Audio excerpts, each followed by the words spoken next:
আমি আবু মুসা তাস্তরি কোনোদিন বিবাহ বন্ধনে আবদ্ধ হব না। হে আবু মুসা তাস্তরি, তুমি কেন বিবাহ বন্ধনে আবদ্ধ হবে না? তোমার মা বাবার সঙ্গে তোমার বিবাহের সম্পর্কটা কি? আবু মুসা তাস্তরি রহমতুল্লাহ আলাইহি বলে, আমার সঙ্গে যেই তিনজন বন্ধু বসবাস করতেন, যিনারা আমার সঙ্গে তাস্তর নামক এলাকার মধ্যে চলাফেরা করতেন, কিন্তু এই তিনজন বন্ধু ওনারা সব সময় আমার কাছে তার পরিবারের কথাগুলা বলতেন।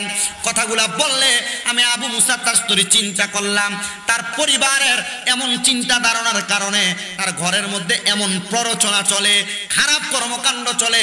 আবু মুসা বলে, আমার সঙ্গে ইয়ামান নামক যেই লোকটা বসবাস করতো তার কাজ ছিল সে জাউল্লা ছিল, মাছ ধরতো নদীর মধ্যে।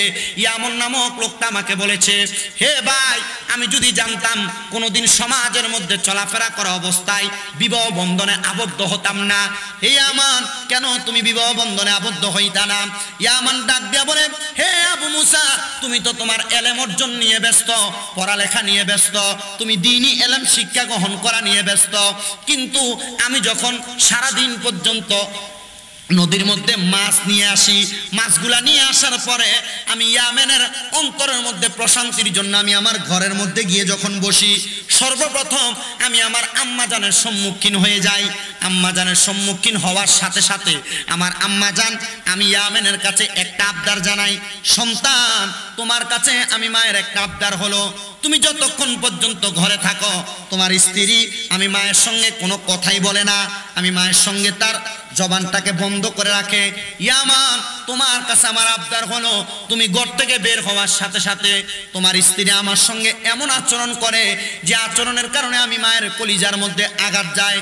এক ব্যক্তি বনু সালমা গোত্রের আয়েশা নবীকে প্রশ্ন করি, ইয়া রাসূলুল্লাহ, ইয়া হাবিবাল্লাহ, নবীজি আপনার কাছে জানতে চাই, আমি তো আমার মা বাবাকে পাই নাই, এক কথায় আমার মা বাবা তো ইন্তেকাল করেছে, নবীজি হাল বাকিয়া মিন বিররি আবওয়াইয়া শাইউন আবাররুহুমা বিহি বাদা মাউতিহিমা, আপনি বলেন আমার মা বাবার ইন্তেকালের পরে আমি সন্তানের কোনো দায়িত্ব আছে কিনা?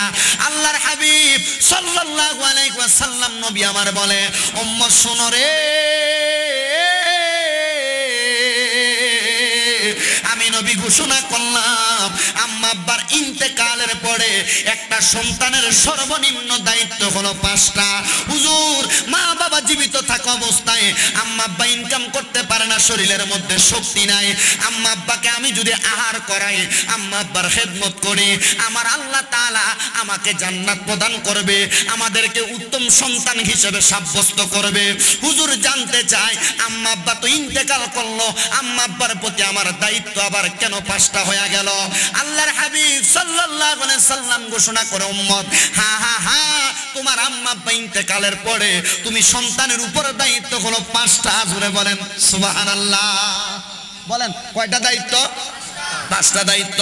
হুজুর, আমার আম্মা আব্বা ইন্তেকাল করে নাই, আম্মা আব্বা অসুস্থ অবস্থায় ঘরে পড়ে আছেন, অসুস্থ অবস্থায় যদি আমি আমার মা বাবাকে ফল কিনা খাওয়াই, খেদমত হইল। মা বাবা বিছানার মধ্যে প্রস্রাব পায়খানা করে, খেদমত হইল। হুজুর, আমার মা বাবা বড় অসুস্থ, ডাক্তারের খরচ আমি দিচ্ছি, খেদমত হইল। হুজুর, বুঝতে পারলাম সকল কিছুর মাধ্যমে খেদমত হয়, কিন্তু ইন্তেকালের পরে খেদমত কিভাবে হয়? অনেকে এমনও সন্তান আছে যাদের মা বাবাকে মাটি দেওয়ার পরে কবরস্থানের সামনে নিলে 2-3 বছর পরে মা বাবার কবরের পরিচয় জানে না। যদি জিজ্ঞাসা করা হয় কবর কোনটা, বলতে পারবা? না, না, বলতে পারবে না। এবার শুনেন, আল্লাহর হাবিব সাল্লাল্লাহু আলাইহি সাল্লাম বলে, 1 নাম্বার আম্মা আব্বা ইন্তেকাল করার পরে একটা সন্তানের দায়িত্ব হলো আসসালাতু আলাইহিমা, আম্মা আব্বার জন্য দোয়া করা 1 নাম্বার দায়িত্ব। ও সন্তান, ও নবীর উম্মতের দলেরা, মা বাবার সন্তানেরা, আপনার মা বাবা ইন্তেকাল করার পরে আপনার 1 নাম্বার দায়িত্ব হলো আপনার মা বাবার জন্য দোয়া করা। 2 নাম্বার দায়িত্ব ওয়াল ইস্তিগফারু লাহুমা, আম্মা আব্বার জন্য ক্ষমা প্রার্থনা করা, আল্লাহর কাছে বলা, ও আল্লাহ, আমার মা কবরে, আমার বাবা কবরে, আল্লাহ, আল্লাহর ওয়াস্তে আপনি আমার মা বাবাকে মাফ করে দেন, এমন ক্ষমা প্রার্থনা করা হলো সন্তানের দায়িত্ব। এ সন্তান, আল্লাহর নবী রাহমাতুল লিল আলামিন নবী ঘোষণা করে 3 নাম্বার দায়িত্ব ওয়া ইনফাযু আহাদিহিমা, আম্মা আব্বার ইন্তেকালের পরে আম্মা আব্বার যদি কোনো ওয়াদা থাকে ওই ওয়াদাগুলো সন্তান পূরণ করে দেওয়া। আপনি আপনার মা বাবার ওয়াদা কেমনে পূরণ করবেন? করবেন, হুজুর আমার মা বাবা দুনিয়ার জমিনের মধ্যে ঋণগ্রস্ত ছিল, আমার মা বাবা ঋণ করেছে, আমার মা বাবা ঋণ করে ইন্তেকাল করেছে। বর্তমান সমাজের মধ্যে এমন অবস্থা, আম্মা আব্বা ঋণ করে ইন্তেকাল করেছে, কিন্তু সন্তান মা বাবার ইন্তেকালের 4 দিন হওয়ার আগে মা বাবার জমি ভাগাভাগি করে নিয়ে যায়। কিন্তু সন্তান মা বাবার জমিগুলো ভাগাভাগি নিয়ে যাওয়ার আগে সন্তান জানে না, নবীর হাদিস প্রমাণ করে মা বাবার জমির অংশ থেকে আগে মা বাবার ঋণগুলা পরিশোধ করা তার দায়িত্ব। এমন অবস্থা, মা বাবা হজ করবে নিয়ত করেছে, হজ করতে পারে নাই, মা বাবার অঢেল পরিমাণ সম্পত্তি আপনি সন্তানের কাছে পড়ে আছে। সন্তান, আপনার কি মনটা চায় না আপনার মা বাবার আমলনামার মধ্যে আল্লাহ তাআলা একটা হজের সওয়াব প্রদান করো? আমি নবীজির হাদিসে মুবারাকার মধ্যে দেখেছি রাসূল সাল্লাল্লাহু আলাইহি সাল্লাম এমন শিক্ষা দিয়েছেন, নবীর অনেক সাহাবায়ে কেরাম তাদের আম্মা জানের ইন্তেকালের পরে, আব্বা জানের ইন্তেকালের পরে তাদের মায়ের জন্য, বাবার জন্য তারা হজ করেছেন। ইয়া রাসূলুল্লাহ, মা বাবার ইন্তেকালের পরে যদি আমরা আমাদের মা বাবার জন্য হজ করি, ওই হজ কি আল্লাহ তাআলার কাছে কবুল হবে নাকি?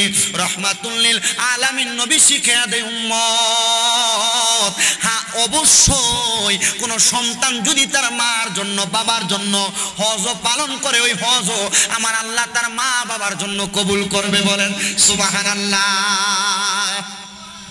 কিন্তু ঋণ এবং হজ দেনা পাওনাগুলা মিটিয়ে দিবে সন্তান দূরের কথা, জায়গা জমিগুলো ভাগ করে নিয়ে যায়। আল্লাহর হাবিব বলে এটা 3 নাম্বার দায়িত্ব, সন্তান এই দায়িত্বগুলা পালন করবা। 4 নাম্বার দায়িত্ব হলো ওয়াসিলাতির রাহমিল্লাতি লা তুসালু ইল্লা বিহিমা। অনেক সন্তান আছে যাদের মা মারা যাওয়ার পরে তারা নানির বাড়ির আত্মীয়, মানে মামা খালা, এমন আত্মীয়দের সঙ্গে সম্পর্ক বজায় রাখেন না। আল্লাহর হাবিব সাল্লাল্লাহু আলাইহি ওয়াসাল্লাম নবী বলতেছেন, উম্মতের দলেরা, ওয়াসিলাতির রাহমিল্লাতি লা তুসালু ইল্লা বিহিমা। মা বাবার ইন্তেকালের পরে তোমরা তোমাদের মা বাবার আত্মীয় স্বজনের সঙ্গে সম্পর্ক ঠিক রাখো। বাবা মারা যাওয়ার পরে চাচা জ্যাঠা ফুফুদের খবর নেয় না। আল্লাহর হাবিব বলে, না উম্মত, মা বাবার ইন্তেকালের পরে তোমরা তাদের খবর নাও, তাদের দায়িত্ব পালন করো, তাদের খোঁজখবরের মাধ্যমে তোমাদের আম্মা আব্বার কবরের মধ্যে, রূহের মধ্যে আত্মা শান্তি পাবে। ইয়া রাসূলুল্লাহ, 5 নাম্বার দায়িত্ব কি? নবী সাল্লাল্লাহু আলাইহি সাল্লাম বলে, ওয়া ইকরামু সাদিকিহিমা। আম্মা আব্বার বয়স্ক, আম্মা আব্বার সমবয়সী কোনো মানুষ যদি তোমার সমাজের মধ্যে বেঁচে থাকে, তাহলে আম্মা আব্বার সমবয়সী মানুষ অথবা তোমার বাবা যেই মানুষটার সঙ্গে চলাফেরা করত, আম্মা আব্বার বন্ধু যারা, তাদের সমবয়সী দ্বারা তাদেরকে সম্মান করা।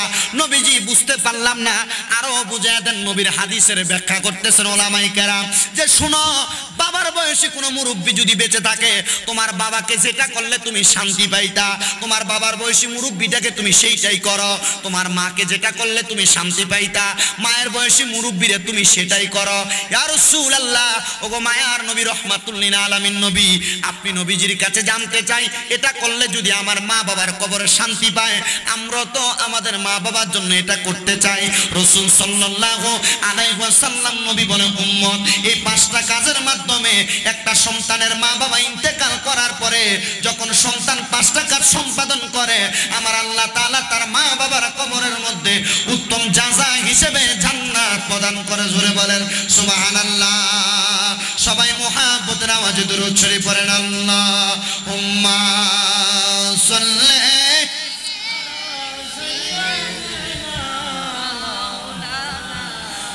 মুহাম্মাদ ওয়া আলা আলি সাইয়্যিদিনা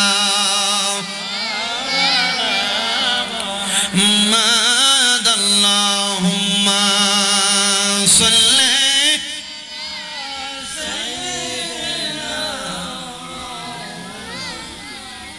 মুহাম্মাদ ওয়া আলা আলি সাইয়্যিদিনা।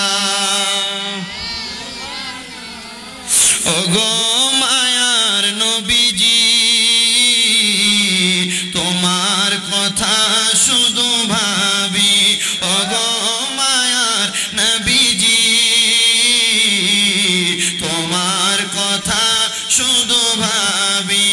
একবার দেখা দাও নবীজি, একবার দেখা দাও নবীজি, দেখার লাগি শুধু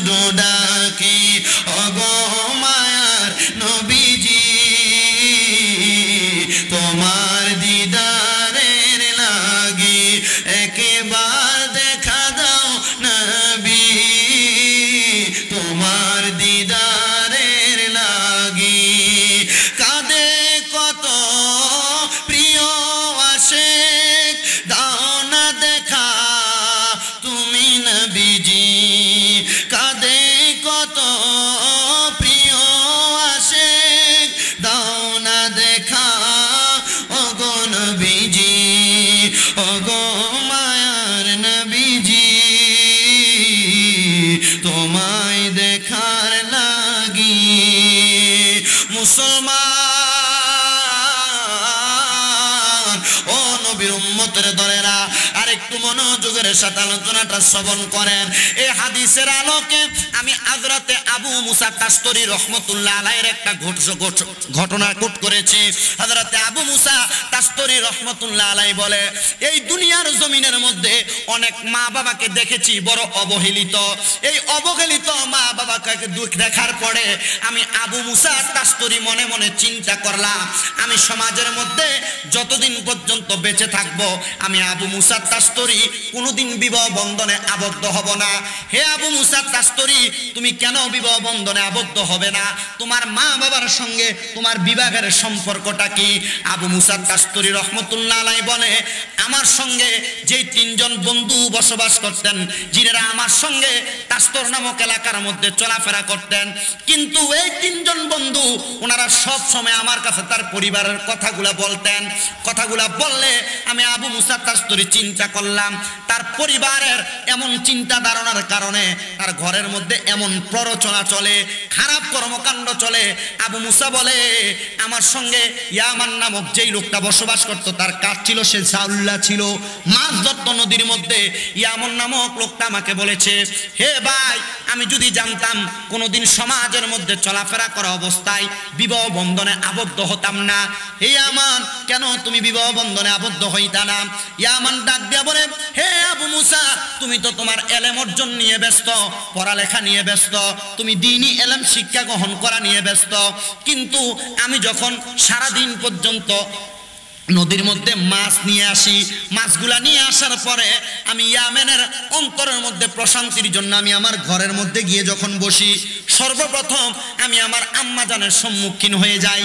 আম্মাজানের সম্মুখীন হওয়ার সাথে সাথে আমার আম্মাজান, আমি ইয়ামেনের কাছে একটা আবদার জানাই, সন্তান, তোমার কাছে আমি মায়ের একটা আবদার হলো, তুমি যতক্ষণ পর্যন্ত ঘরে থাকো তোমার স্ত্রী আমি মায়ের সঙ্গে কোনো কথাই বলে না, আমি মায়ের সঙ্গে তার জবানটাকে বন্ধ করে রাখে। ইয়ামান, তোমার কাছে আমার আবদার হলো, তুমি ঘর থেকে বের হওয়ার সাথে সাথে তোমার স্ত্রী আমার সঙ্গে এমন আচরণ করে যে আচরণের কারণে আমি মায়ের কলিজার মধ্যে আঘাত যায়।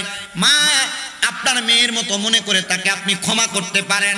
ইয়ামেন বলে, আমি আমার মাকে নর্মালভাবে সাধারণভাবে আমি 2 বার বুঝাইলাম, 3 বার বুঝাইলাম, এমনভাবে বারবার বুঝাইলাম, কিন্তু হে আবু মুসা, আমি এমন ভাবে বোঝানোর পরে আমার মা আমার কথাগুলা শুনতে চায় না। আমি আমার স্ত্রীকেও বুঝাইলাম, আমার স্ত্রী আমার কথাটা বুঝতে চায় না। আমি আমার মা এবং স্ত্রী দুইজনের সমকক্ষ না হয়ে তুমি আবু মুসার কাছে আসলাম। হে আবু মুসা, তুমি আমাকে বলো এমন কোন সমাধান আছে যেই সমাধানের কারণে আমি আমার পরিবারটাকে সুন্দর করতে পারবো। হযরতে আবু মুসা উনি হতভম্ব হয়ে চুপ করে রইলেন, বললেন, এখন আমি তোমার উত্তর দিতে পারবো না, আমি তোমাকে 3 দিন পরে তোমার উত্তর সমাধান হিসেবে দিয়ে দিব। হযরতে আবু মুসা রহমতুল্লাহ আলাইহি বলে, আমি 3 দিন পর্যন্ত অপেক্ষা করলাম। 3 দিন পর্যন্ত অপেক্ষা করার পরে আমি কোনো চিন্তা করতে করতে যখন কোনো দিক না পাইলাম, হঠাৎ করে আমি 2 রাকাত নফল নামাজ আদায় করার জন্য দাঁড়িয়ে গেলাম। 2 রাকাত নফল নামাজ আদায় করার পরে আমি আবু মুসা হঠাৎ নামাজটা শেষ করে যখন সেজদায় পড়লাম, সেজদাতু শুকরিয়া আদায় করলাম, এমন টাইমে আল্লাহ তাআলার কাছে কান্না করতে লাগলাম, আল্লাহ, আপনার একজন খাস বান্দা, যে বান্দাটা তার পরিবারকে সুন্দর করার জন্য আমার কাছে আবদার করেছে, আমি তো তার পরিবারটাকে সুন্দর করতে পারি না। আল্লাহ, আপনি যদি চান আমি আমার একটা সমাধানের মাধ্যমে তার পরিবার সুন্দর করতে পারবো। আমার আল্লাহ তাআলা হযরতে আবু মুসার বেইনের মধ্যে হযরতে ইব্রাহিম আলাইহিস সালাতু ওয়াস সালাম এবং হযরতে ইসমাঈল আলাইহিস সালাতু ওয়াস সালামের জামানার সুন্দর একটা ঘটনা তার মাথার মধ্যে মনে করিয়ে দিলেন। বললেন, তুমি তোমার এই কথা মোতাবেক হযরতে ইয়ামেন নামক ওই ছেলে ব্যক্তিকে সমাধান করে দাও তার পরিবার সুন্দর করার জন্য। বললেন, হুজুর, আমি এই কথা যখন শুনলাম, আবু মুসা তাস্তরী 3 দিন পরে আসরের নামাজের ওয়াক্তে ইয়ামেনকে তার সামনে ডাক দিয়া বললেন, শোনো, বাড়ির মধ্যে যাইবা, তোমার আম্মা জান এবং তোমার স্ত্রীর সমকক্ষ হইবা, সামনে দাঁড়াইয়া বলবা, হে আমার আম্মা জান এবং স্ত্রী, তোমরা কি চাও? এই পরিবার সুন্দর করে পরিচালনা হোক, তোমরা চাও কিনা? তারা 2 জন যেই উত্তর তোমাকে প্রদান করবে সেই উত্তরের সমকক্ষ হয়ে তুমি তাকে সমাধান করে দিবা। হুজুর বুঝতে পারলাম, আমি যদি সমাধান করি এই সমাধান কি তারা মানবে? বলে যদি না মানে তুমি আমাকে তার সামনে নিয়ে যাইবা, আমি তাদেরকে তাদের সমাধানটা সুন্দর করে দিব। হযরত ইয়ামেনটা মানে জেলে ব্যক্তি উনি চলে গেলেন, কারণ বর্তমানের জেলে আর আগের জেলে এক ছিলেন না। আগের যুগে যারা কাঠুরিয়া ছিলেন, জেলে ছিলেন, নরমাল কোনো কর্মচারী ছিলেন, তাদের ইবাদত ঠিক ছিল। বর্তমান জামানার জিনেরা আছেন, ইবাদত ঠিক আছে এমন কর্মচারী খুব কম পাওয়া যায়। শুনেন, আল্লাহ পাক রব্বুল আলামিনের খাস বান্দা হযরত আবু মুসার কথা শুনে হযরত ইয়ামেন নামক জেলে ব্যক্তি বাড়ির মধ্যে যে চেষ্টা করলেন তিনবার তার পরিবারকে ঠিক করার জন্য। না না না, ও মুসলমান, উনি ওনার পরিবারকে ঠিক করতে পারলেন না। আবু মুসা দাস্তরীকে তার বাড়ি পর্যন্ত পৌঁছা লাগলো। আবু মুসা দাস্তরী তার বাড়ির পর্যন্ত যাইতে যাইতে সামনে যেয়ে দাঁড়ায় গেলেন। বাড়ির সামনে যায় কোনো কথাই বলছেন না, চুপ করে অনেকক্ষণ দাঁড়ায়া হযরত আবু মুসা দাস্তরীর ঘাট থেকে উনি ওনার রুমালটা নিয়া উনি আবার বাড়ির সামনে বিছাইছেন। বিছায় 2 রাকাত নামাজের মধ্যে দাঁড়ায়া হযরত আবু মুসা দাস্তরী আল্লাহ তাআলার আসমানের দিকে তাকিয়ে চোখের পানিগুলা ছেড়ে দিয়ে কান্না করতেছেন। আল্লাহ, এখন যদি আমি একজন আলেম হয়ে আমি এই বাড়িতে যাই তাদের সমস্যার সমাধান করার জন্য, আর তারা যদি আমার সমস্যার সমাধান না মানে, আল্লাহ এই বেয়াজ্জতি লাঞ্ছনা এটা আমার হবে না। আমার ভিতরে যে ইলমে দ্বীন আছে আল্লাহ, সেই ইলমে দ্বীনের লাঞ্ছনা এবং বেয়াজ্জতি হবে। আল্লাহ, আপনি আমার মাঝে এমন বুদ্ধি দান করেন যা দ্বারা আমি আমার এই সমস্যাটাকে সমাধান করতে পারবো। হযরত আবু মুসা বলেন, আমি কোনো কথা না বলে চুপ করে রইলাম। কিছুক্ষণ পর তাদের বাড়ির সামনে গিয়ে 2 জনের দরজায় দাঁড়িয়ে বললাম, আপনারা কেউ ঘর থেকে বের হবেন না, শুধু এতটুক বলছি, আপনার 2 জন যে 2 ঘরের মধ্যে আছেন, এই 2টা ঘরের মধ্যে অল্প কিছুক্ষণের মধ্যে আগুন লাগবে। আগুন লাগবে, আপনারা এই ঘরের মধ্যে যদি বেশিক্ষণ অপেক্ষা করেন, এই ঘরে অপেক্ষাকৃত সময় থাকার মধ্যে যদি আগুন লেগে যায়, যেই ব্যক্তি পুড়ে যাবে এই ব্যক্তি এই সংসারের সবচাইতে বেশি ক্ষতির কারণ ছিল, আর যেই ব্যক্তি পুড়বে না এই ব্যক্তি ছিল এই সংসারের জন্য সবচাইতে মাপকাঠির ধারক বাহক। হযরত আবু মুসা বলে, আমি এই কথা বলে স্তব্ধ রইলাম। আমি দেখলাম সাথে সাথে 2টা দরজা খুলে 2 জন মহিলা বের হয়ে আসছে। আমি জিজ্ঞাসা করলাম, ইয়ামেন, এই 2 জন মহিলা তোমার কি হয়, পরিচয় কি এদের? ইয়ামেন বললেন, এই 2 জন মহিলা হলো একজন আমার মা, একজন আমার স্ত্রী। উনি আগেই বলেছেন যে 2 জন পুড়বে না এই 2 জন হবে এই সংসারের ধারক বাহক, আর যে 2 জন বা যে একজন পুড়ে যাবে সে হবে এই সংসারের সবচেয়ে ক্ষতির কারণ। আচ্ছা, আপনাকে যদি বলা হয় এই ঘরে কিছুক্ষণ পরে আগুন লাগবে, আপনি জীবনে থাকবেন এই ঘরের মধ্যে? জীবনে আপনি কেন, আমিও থাকবো না। একবারে বড় কোনো ব্যক্তি, অনেক পয়সাওয়ালা টাকাওয়ালা, তাকে যদি বলা হয় যে ঘরে আগুন লাগবে এই ঘরে সে থাকবে? থাকবেই না। স্বাভাবিকভাবে যদি কোনো জায়গার কোনো বাড়িকে যদি ক্ষতিগ্রস্ত প্রমাণ করা হয় বা এটাকে সরকারি পক্ষ থেকে যদি কোনো রিট জারি করে দেওয়া বলা হয় এই বাড়িটা থাকার উপযুক্ত নয়, তখন আর মানুষ এই বাড়িতে থাকে না, এমন না? আর আগুন লেগে যাবে এমন কথা যদি বলা হয় তাহলে তো মানুষ অবাক হয়ে যাবে, আরে কি বলে, আগুন লেগে যাবে, থাকবে না। এই কথা বলার সাথে সাথে 2 জন বের হয়ে আসছে। তখন এই 2 জনের সমস্যার সমাধানে হযরত আবু মুসা বলেন, আপনারা 2 জন যে সমস্যার সমাধান করার জন্য বলবেন আমি সেইভাবে আপনার সংসার ঠিক করে দিব। বলে, কেন আপনি এমন কথা বলছেন? বলে, হযরতে ইয়ামেন উনি একটা জাউল্লা, যাকে আমরা বলি মাছ ধরে আনে, তার সংসার ঠিক নাই, সে আমার কাছে গিয়ে 10 বার সংসার ঠিক করার জন্য কান্নাকাটি করেছে, সে পারে নাই, সে সর্বশেষ আমার কাছে গেছে। আমি আমার আল্লাহ তাআলার কাছে কান্না করে বলছি, আল্লাহ তার সংসারকে সুন্দর করার জন্য এমন কি মাপকাঠি আছে আপনি আমাকে শিখিয়ে দেন। আমি নরমাল একটা জিনিস আপনাদের কাছে বললাম আর আপনারা ঘর থেকে বের হয়ে আসলেন। আপনারা 2 জন বলেন এই একজন ব্যক্তি প্রশান্তি পাওয়ার জন্য, একজন ব্যক্তির প্রশান্তির জন্য আপনারা কি করতে পারেন? এখন মনে করেন শাশুড়ি আর বউ যদি ঝগড়া করে, 2 জনের যদি সামনে না বলে আপনাদের ঝগড়ার কারণে আপনার ছেলে খুব অশান্তিতে আছে অথবা আপনার পরিবার বড় অশান্তিতে আছে, আপনারা 2 জন বলেন এ সংসারে কি থাকবে? তখন আর কোনো জবাব থাকবে? মহিলা জাতি অথবা নারী জাতি এরা দেখবেন একবার চুপ করে থাকবে। এতটুক মনে রাখেন, যখন চুপ করে থাকবে এদের থেকে আর কোনো কথাও আসবে না, আওয়াজও আসবে না। হযরত আবু মুসা বলেন, আমিও দেখলাম ঠিক এমন ভাবে তারা 2 জন চুপ করে রয়েছে, কোনো কথা বলতেছে না, কোনো কথা বলতেছে না। তখন এই কথা না বলার কারণে আমি তাদের 2 জনকে বললাম, এই মুহূর্তে আপনারা যেমন ভাবে চুপি সারা আমার সামনে দাঁড়িয়ে রইলেন, আফসুস, আফসুস, আফসুস 3 বার ব্যবহার করে উনি বললেন, আপনারা যদি এই ইয়ামেন মাছ ধরে বাড়িতে আসার পর এভাবে চুপ থাকতেন, ইয়ামেন কতই না প্রশান্ত থাকতো। ইয়ামেনকে প্রশ্ন করা হয়, ইয়ামেন তুমি আমার কাছে কেন বিচার দিলা? তুমি কেন তোমার পরিবারদেরকে এমন ভাবে সমাধান করতে পারলা না? ইয়ামেন বলল, আরে আমি সমাধান করব কি? আমি যখনই এদেরকে সমাধান করে নামাজের মধ্যে দাঁড়াই, আমার নামাজের মধ্যে আমার সংসারের টেনশন আসে। আচ্ছা বলেন, নামাজের মধ্যে যদি সংসারের টেনশন আসে, একটা ব্যক্তি নামাজ পড়তে পারে? এর নামাজ হওয়ার মতো সম্ভাবনা আছে?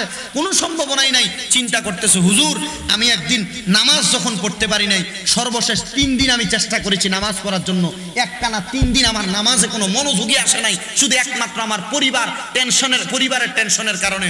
হুজুর আমি এই হতাশাগ্রস্ত হওয়ার কারণে যখন আমি আর কোনো সমাধান পাই না, আপনার কাছে আসছি, হুজুর একটা সমাধান দেন না, যে সমাধানের কারণে আমি মুক্তি পাবো। উনি বলছেন, আপনার আর কোনো সমাধান নাই, তাদের 2 জনকে নিয়ে আপনি বোঝার চেষ্টা করেন। যদি আপনার বউ চায়, আপনার স্ত্রী চায়, আপনার পরিবার আপনার মার সাথে সুন্দরভাবে থাকবে, সে পারবে। আর যদি আপনার মা চায় আপনার স্ত্রীর সাথে সুন্দরভাবে থাকবে, পারবে? বলে না, পারার মতো এমন কোনো রাস্তাই দেখি না যার মাধ্যমে আমার সংসার সুন্দর হবে। বলছে, তাহলে আপনি আল্লাহর কাছে এতটুকু প্রার্থনা করুন, আল্লাহ যেন মাফ করে দেয়। জোরে করেন মারহাবা। নারে তাকবীর, নারে রিসালাত, নারে গাউসিয়া।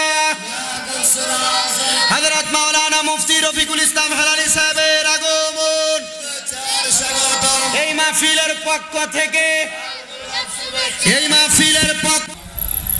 সবাই মোহাম্মদের আওয়াজে আরেকবার পরে আলহামদুলিল্লাহ। উপস্থিত হাজিরিন, আজকের জান্নাতের বাগান এই নশরাইলের জমিনে হযরত মাওলানা মুফতি আব্দুল কুদ্দুস আল কাদরি সাহেবের বাড়ি প্রাঙ্গণে এই মাহফিলে যিনি সম্মানিত প্রধান অতিথি, আমাদের 6 নং জগন্নাথপুর ইউনিয়ন পরিষদের যিনি সম্মানিত চেয়ারম্যান আলহাজ মোহাম্মদ মামুনুর রশিদ মামুন সাহেব, বিশেষ করে মাহফিলে যিনি সম্মানিত প্রধান বক্তা, ইতিমধ্যে আমাদের মাঝে উপস্থিত হয়েছেন বিশিষ্ট ইসলামী চিন্তাবিদ হযরত মাওলানা মুফতি জহিরুল ইসলাম ফরিদি সাহেব, পরিচালক মাদানিয়া ওয়াইসিয়া দারুস সুন্নাহ মাদ্রাসা হাসনাবাদ ঢাকা। উপস্থিত হয়েছেন শশিয়া ইসলামিয়া ফাজিল মাদ্রাসার যিনি সম্মানিত অধ্যক্ষ উস্তাদুল উলামা, সুমধুর কণ্ঠের অধিকারী আলহাজ হযরত মাওলানা মুফতি রফিকুল ইসলাম হেলালি মাদ্দাজিল্লাহুল আলী বারাকাল্লাহু ফি হায়াতি। আল্লাহ যেন হুজুরের হায়াত ও বরকত দান করে। সবাই পড়েন আল্লাহুম্মা আমিন। আমার পরপরই হুজুর তাকরীর পেশ করবেন। আমার ডাইন দিকে বসে আছেন আজকের মাহফিলের যিনি বিশেষ ওয়াইজিন হযরত মাওলানা শহীদুল্লাহ মাইজ ভান্ডারী সাহেব, মাহফিলের আমন্ত্রিত অতিথিবৃন্দু সহ আমার বাম পাশে যিনি বসে আছেন আজকের মাহফিলের যিনি আহ্বায়ক হযরত মাওলানা আব্দুল কুদ্দুস আল কাদরি সাহেবেরই পিতা হযরত মাওলানা আব্দুল খালেক সাহেব সহ আজকের মাহফিলে ডাইনে বামে সামনে মাইকের আওয়াজ যতদূর পর্যন্ত যাচ্ছে সম্মানিত শ্রোতা মণ্ডলী, আমার সামনে বসে আছেন দাড়িপাকা মুরব্বী বাবা সহ, যুবক নজওয়ান ভাই সহ, ছোট ছোট মাসুম বাচ্চা সহ সবার প্রতি আন্তরিক সালাম। আসসালামু আলাইকুম ওয়া রাহমাতুল্লাহি ওয়া বারাকাতুহু। আপনারা বলেন, এই এলাকার জমিনে জান্নাতের বাগান হইছে, আমরা আসলে সবাই খুশি না বেজার?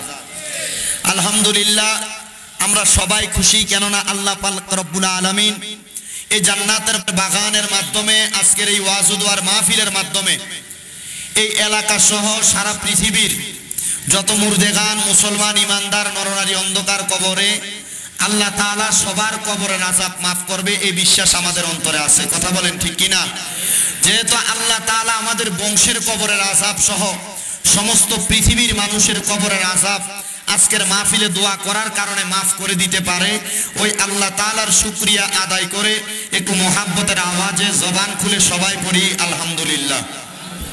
আপনারা যেমনি আলহামদুলিল্লাহর আওয়াজ দিতেছেন, মানুষ এই আলহামদুলিল্লাহর আওয়াজ খুব কম এবং আস্তে করতে চায়। আল্লাহ তাআলা ঘোষণা করছেন রাসূল পাকের হাদিসে কুদসির মাধ্যমে পর্যন্ত, ওয়াশকুরু নি'মাতাল্লাহি আলাইহিম ইন কুনতুম ইয়াহু তা'বুদুন। আল্লাহ ঘোষণা করছেন যে তোমরা আমি আল্লাহর নেয়ামতের শুকরিয়া আদায় করো যদি তোমরা আমি আল্লাহর ইবাদত করো। আপনারা বলেন, আমরা সবাই ইবাদত করি কার? আসতে হইছে আবার কোন কার? আল্লাহর ইবাদত যে আমরা করি এটার মধ্যে কোনো অনিশ্চয়তা আছে?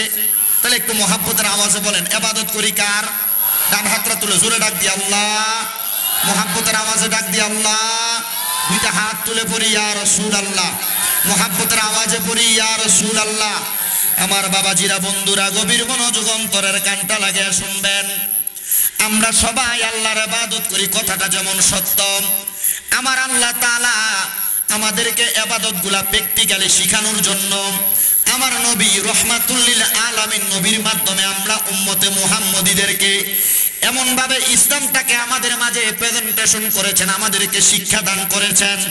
আল্লাহ পাক রব্বুল আলামিনের পেয়ারা হাবিব মুহাম্মদ মুস্তাফা সাল্লাল্লাহু আলাইহি ওয়াসাল্লাম দয়াল নবী আমার রাহমাতুল লিল আলামিন নবী উম্মতে মুহাম্মদীকে জানিয়ে দেয়, হে আমি নবীর উম্মতের দলেরা, দুনিয়ার জমিনের মধ্যে যখন তোমরা এই আল্লাহ তাআলার ইবাদতগুলোর মাধ্যমে তোমাদের জীবনটাকে পরিচালনা করবা, আল্লাহ তাআলার ইবাদতের মাধ্যমে তোমাদের জীবনটাকে সুন্দর করে সাজিয়ে তুলবা, আমার আল্লাহ পাক রব্বুল আলামিন তোমাদের প্রত্যেকটা সুন্দর ইবাদতের কারণে তোমাদের জন্য জান্নাতের মধ্যে সুন্দর একটি একটি করে ঘর নির্ধারণ করে রেখেছেন।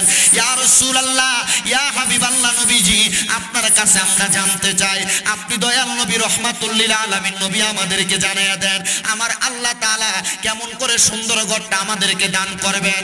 আল্লাহর হাবিব সাল্লাল্লাহু আলাইহি ওয়াসাল্লাম নবীর উম্মত যারা তাদের ব্যাপারে এলান হলো, শোনো জগতের উম্মতের দলেরা, আমার আল্লাহ তাআলা তোমাদেরকে জান্নাত প্রদান করবে। এক একটা জান্নাত এত সুন্দর করে আল্লাহ বানাইছে যে জান্নাতটাকে আমার আল্লাহ তাআলা এক একটা স্বর্ণের ইট আর একটা রূপার ইট দ্বারা বানাইছেন, আর মাঝখানে লাল ইয়াকুত জামারুত পাথর দিয়ে আল্লাহ তাআলা জান্নাতকে সুন্দর করেছে। ইয়া রাসূলুল্লাহ, ওগো মায়ার নবী, আমরা তো সবাই ওই জান্নাতের মধ্যে থাকতে চাই। আমার নবী রাহমাতুল লিল আলামিন নবী জানিয়ে দেয়,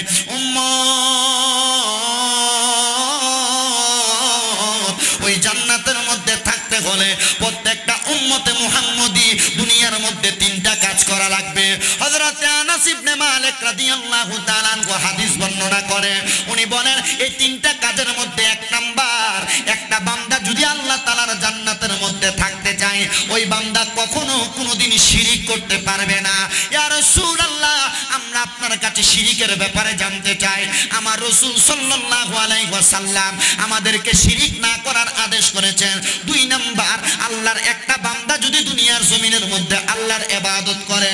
তিন নাম্বার, পিতামাতার খেদমতের মাধ্যমে তার জীবনটাকে পরিচালনা করে।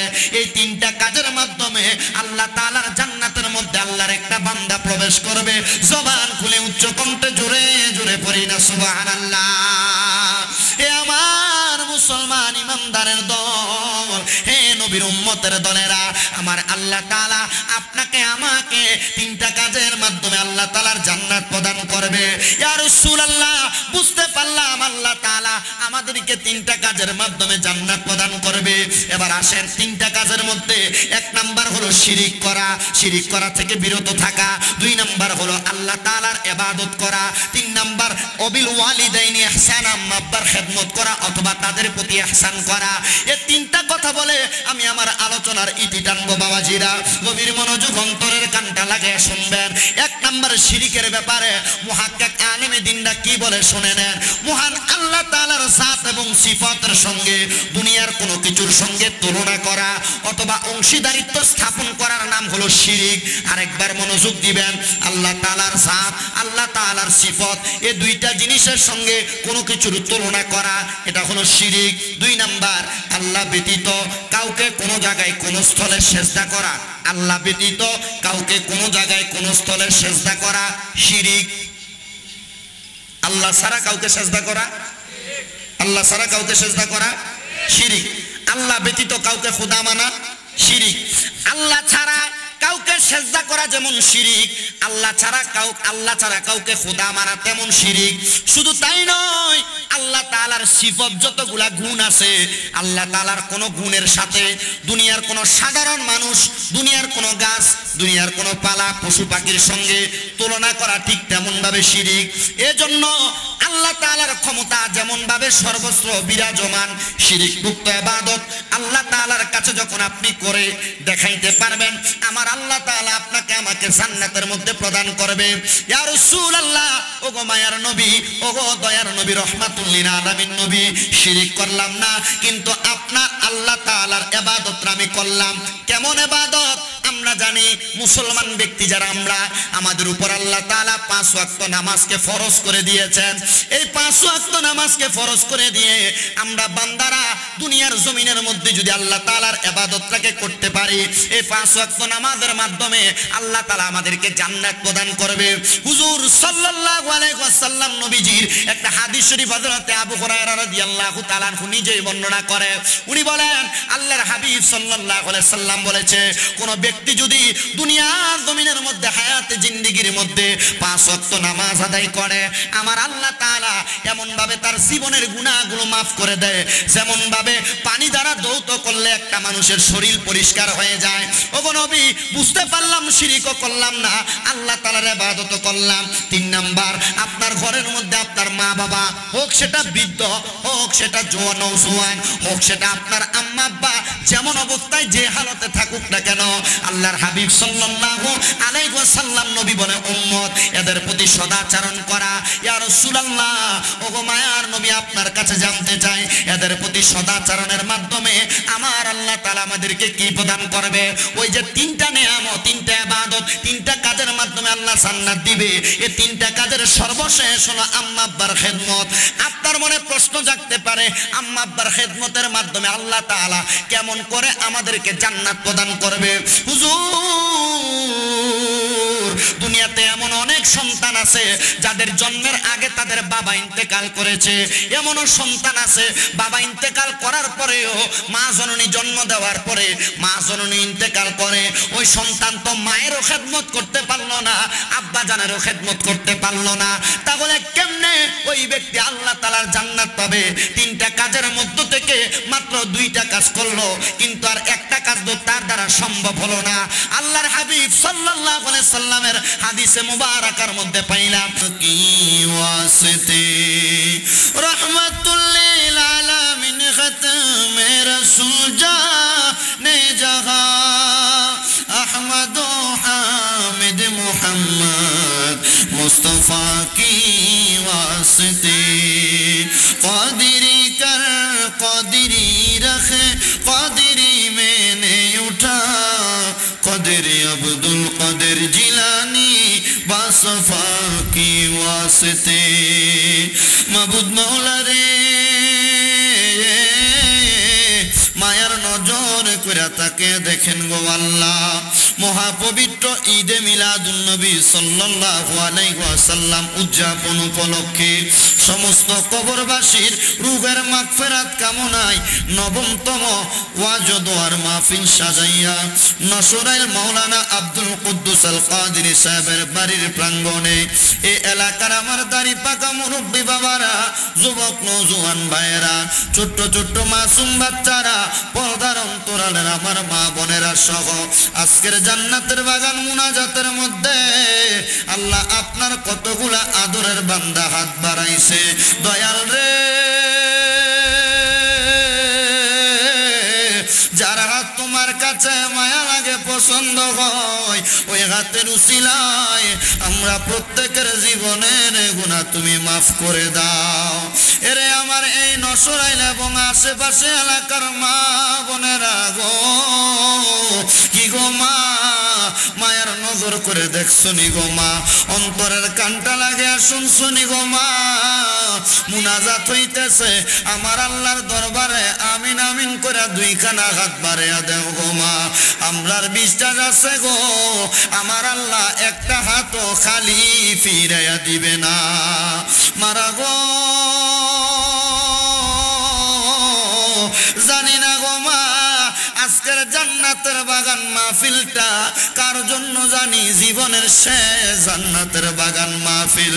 দুনিয়ার কর্মব্যস্ততা গুলা বন্ধ কইরা গো মা, আজকের জান্নাতের বাগান মাহফিলে আমি অদম গুনাহগার শামীম হোসেন রেজার সঙ্গে মহান আল্লাহর দরবারে আমিন আমিন কইরা 2খানা হাত বাড়াইয়া দেও গো মা। আমাদের বিশ্বাস আছে গো মা, আমার আল্লাহ একটা হাতও খালি ফিরাইয়া দিবে না। আল্লাহ ফরিয়াদ আপনার দরবারে, আজকের মুনাজাতের হাদিয়া সোনার মদিনায় সবুজ গম্বুজের নিচে সোনালী রওজা পাকে আপনি আপনার হাবিবে কিবরিয়ার দরবারে কবুল মঞ্জুর করে নেন। সকল নবী রাসূল সাহাবায়ে কেরাম তাবিন তাবে তাবিন খুলাফায়ে রাশিদিন সলফে সালিহিন মুজাবানু কাবাব দালাখিয়া সহ সকল তরিকতের ইমাম মাযহাবের ইমামদের দরবারে কবুল মঞ্জুর করে নেন। আল্লাহ বিশেষ করে কুমিল্লার শহর কুতুব হযরতে শাহ আব্দুল্লাহ গাজীপুরীর দরবারে কবুল আর মঞ্জুর করে নাও। দয়াল রে ফরিয়াদ তোমার দরবারে, এই দুনিয়ার জমিনের মধ্যে, এই পৃথিবীর জমিনের মধ্যে তোমার যত হক্কানি রব্বানি বন্ধুরা নিজ নিজ মাজার শরীফে ঘুমায়া রইছে রে আল্লাহ, প্রত্যেক হক্কানি রব্বানি আউলিয়া কেরামের দরবারে কবুল মঞ্জুর করে নাও। আল্লাহ ফরিয়াদ তোমার দরবারে, আমরা গুনাহগারেরা হাত বাড়াইছি গো আল্লাহ। আজকের জান্নাতের বাগানে অনেকে আছে যাদের জগতের মধ্যে বাবা নাই, যেই বাবা রিকশা চালাইয়া মাটি কাইটা মাথার গাম পায়ে ফালাইয়া পরের বাড়িতে বদলার কাজ কইরা সন্তানরে মানুষের মতো মানুষ করার জন্য আব্বা নিজের রক্তরে পানি বানাইছে, যাদের এমন আব্বা জান অন্ধকার কবরে রে আল্লাহ, আব্বার কবর তুমি আল্লাহ জান্নাতের বাগান বানাইয়া দাও। দয়াল রে অনেকে হাত বাড়াইছে যাদের জগতের মধ্যে মা জননী নাই, যেই মা 10 মাস 10 দিন গর্ভে ধারণ কইরা সন্তানের প্রসব বেদনা সহ্য করতে মার বড় কষ্ট হইছে। আল্লাহ এমন মা দুঃখিনী রে অন্ধকার কবরে শুয়াইয়া যেই সন্তান আজকের মুনাজাতের মধ্যে হাত বাড়াইছে, ওই সন্তানের কষ্টে কলিজা চিরা যায়, হাজার হাজার লক্ষ লক্ষ টাকা ইনকাম করতে পারে, কিন্তু মা জননীর মুখে একটা লোকমা খানা তুলা দিতে পারে না। আল্লাহ যাদের এমন মা দুঃখিনী অন্ধকার কবরে রে আল্লাহ, এমন আম্মার কবর জান্নাতের বাগান বানায়া দাও। দয়াল রে জানি না কে জানি হাত বাড়াইছে, মাও নাই বাবাও নাই জনমের এতিম রে আল্লাহ, এমন আম্মা আব্বা যাদের অন্ধকার কবরে রে আল্লাহ, আম্মা আব্বা দুইজনের কবর নাজাতের ফয়সালা করে দাও। যাদের মা বাবা বেঁচে আছে হায়াতে তৈয়বা নসিব করে দাও, আম্মা আব্বার খেদমত করার মতো তৌফিক দান করে দাও। অনেক প্রবাসী ভাইয়েরা বিদেশ থেকে দোয়া চায়, আমার প্রত্যেক প্রবাসী রেমিটেন্স যোদ্ধাদেরকে তুমি কবুল মঞ্জুর করে নাও। পর্দার অন্তরালে আমার অনেক মা বোনেরা দোয়া চায়, আমার মা বোনদের দোয়া তুমি আল্লাহ কবুল মঞ্জুর করে নাও।